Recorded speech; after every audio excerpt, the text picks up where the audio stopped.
Good evening all, and welcome to another video on All Hail the Ale. It's Saturday night, which means it's craft beer night, and we're doing something a little bit different tonight. We're doing a tasting session for a couple of B&M beers. It's these two from Craft Nation. It is a golden opportunity and easier said than done. One is a craft lager, one is a session IPA, and we're going to start in alphabetical order with the golden opportunity, the craft lager, the orange looking can. This one, it weighs in at 4.8% ABV. And it says that it is a double-hopped German Pilsner with floral and spicy notes. Seize this opportunity to try something new. We've got a little bit of a scale on the top edge of the can. You've got malty, which is 3 out of 4. Bitterness is 50-50, so you've got 2 out of 4. Fruity is 2 out of 4. Floral is 2 out of 4. Sour is 1 out of 4. And spicy is 2 out of 4. And it's 1.6 units per can. And then we move over to the Session IPA, which is easier said than done. That one there weighs in slightly heavier at 4.9% ABV, and it says that it is a session IPA and it has hints of tropical fruit and pine by Vic's Secret Hops. Enjoy this sessionable IPA anytime.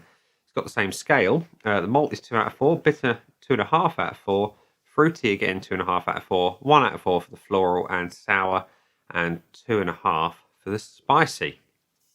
So yeah, they're a quid a can according to the wife in B&M. And yeah, I've never tried them before. I've not had any beer from B&M, if I'm honest. So yeah, I don't know what to expect. I'm not expecting a lot for a quid a can. And knowing that they are from, is it United Dutch Breweries, the big macro brewer in Holland. Although it does say on the can, product of Germany. Yeah, both of them say product of Germany, but United Dutch Breweries. Dutch brewery, made in Germany, available in B&M for a quid a can. So let's get them out into glasses and see what we think. We're not comparing them side by side because clearly we can't. They're two completely different styles of beer.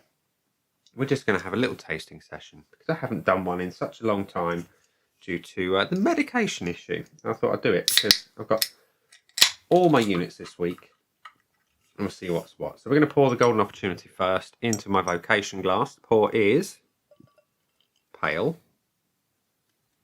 clear, golden,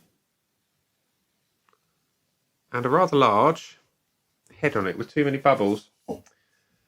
There we go. So we've got a nucleated glass. It's a crystal clear lager. Look at that. Big head on it. It looks all right for a lager, I must say. Decent head on it. It's staying there. So yeah, looks okay. Let's pour the easier said than done. We're pouring that one into a tiny Rebel glass just because we can. And I hope it's decent.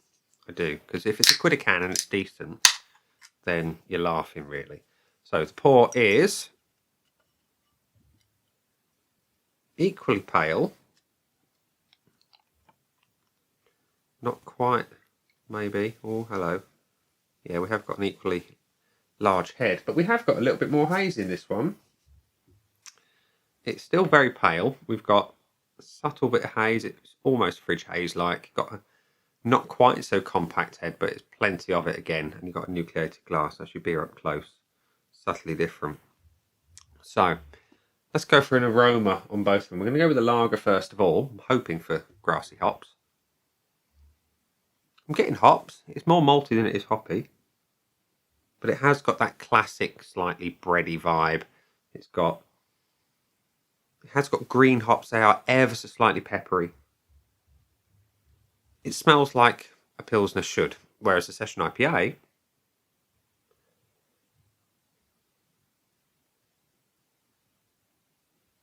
I'm really not getting a lot of anything.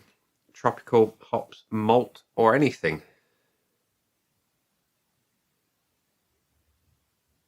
If I try really hard, I think I can get some pineapple, but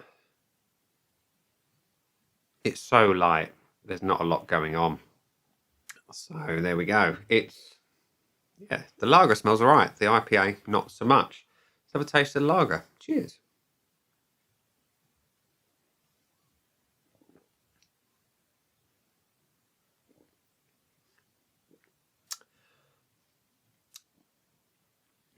Yeah. It's not a good lager.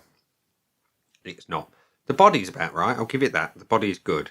It's got that light to medium vibe. It's got a little bit of carbonation.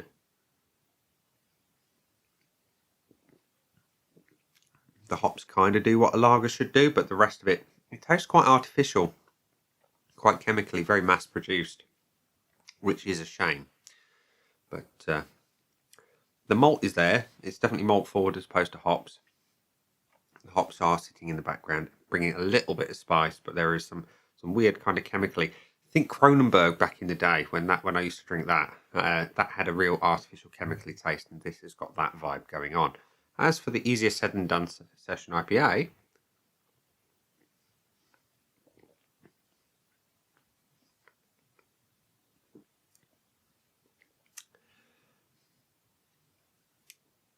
again, it tastes artificial and chemically. It's weird. It's really weird. It's not good.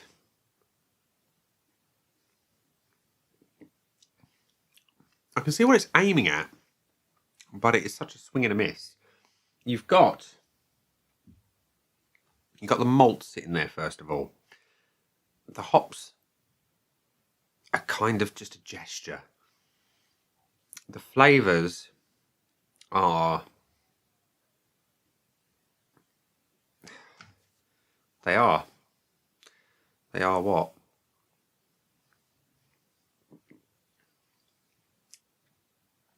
They're not even close to tropical. There's no love shown to this beer. That's exactly what it is. There's no love.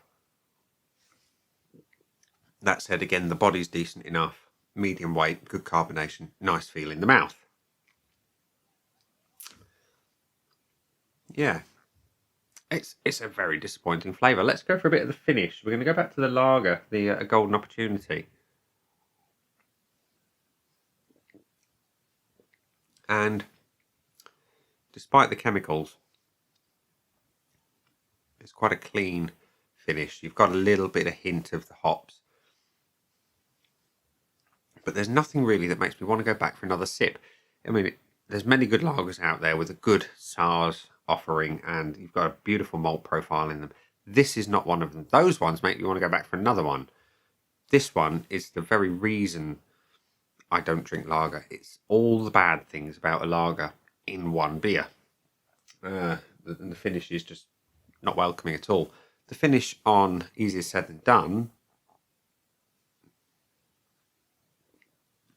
again,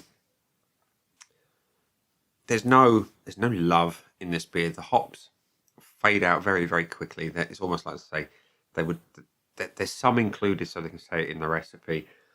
You've got no tropical flavour. You've got no real resinous notes that they promise on the can. You've got no real nice malt profile. It just tastes artificial chemically and generally quite dire. And that's that. So let's give some points out, shall we? But before we give it my points, which I think with these are not going to be good, we're going to go to the scoreboard of joy. And they're both quite close to each other. You've got 767 check-ins and 3.08 for the IPA, and slightly less check-ins and a slightly lower score on the lager, Golden Opportunity. Yeah, so it's 3.05, 3.08 for the lager and IPA. I think they are overrated.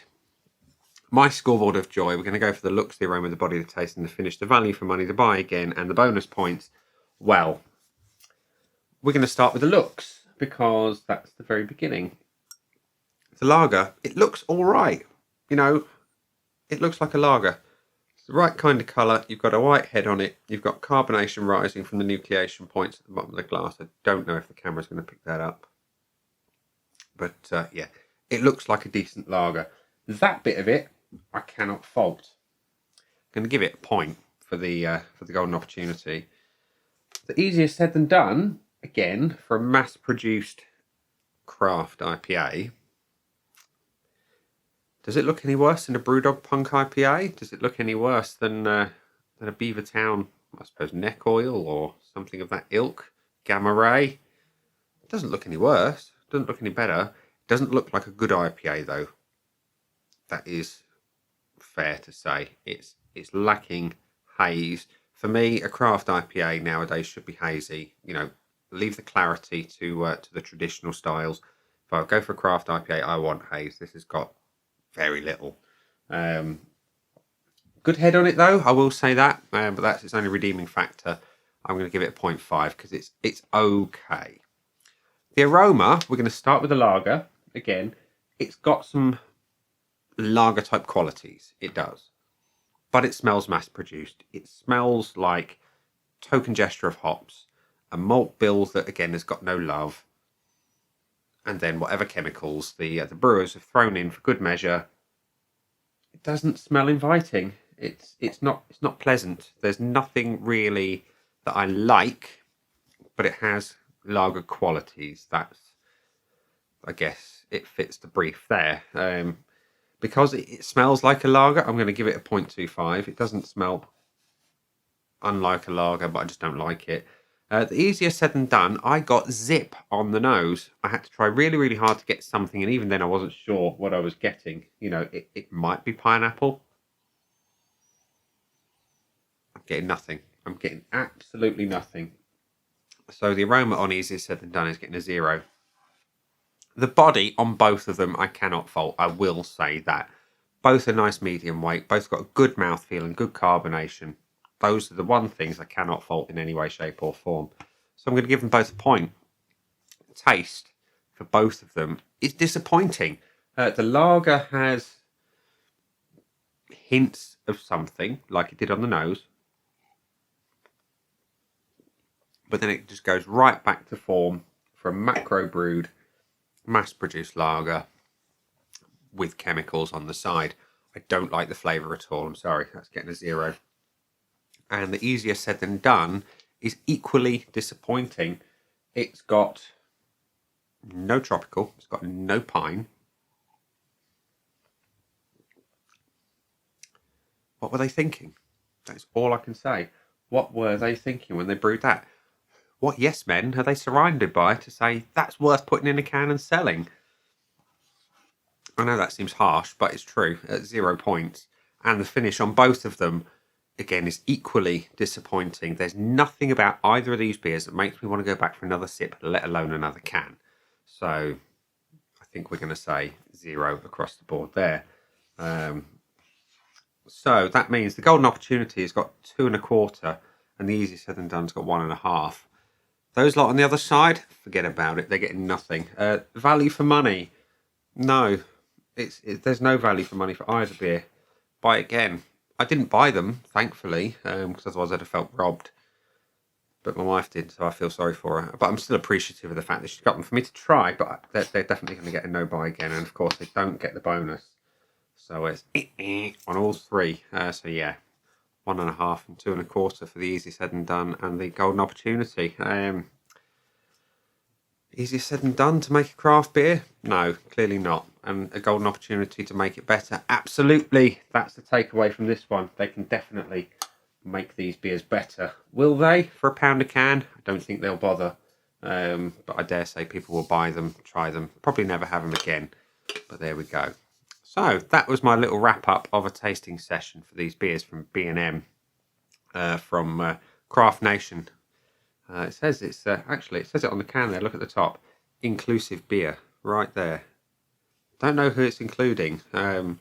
People without taste buds. Maybe these are beers for people who've got COVID. I don't know. Who've got no taste buds that actually function in a normal way, because they're not tasty beers. And on that note, I'm going to leave it there and say those have been the beers. I've been Nick. Those down there are the buttons. You know exactly what to do with them by now. You got the like, comment, dislike, and subscribe. Choose any combination of them as you wish. And I will see you again soon for another video. Bye.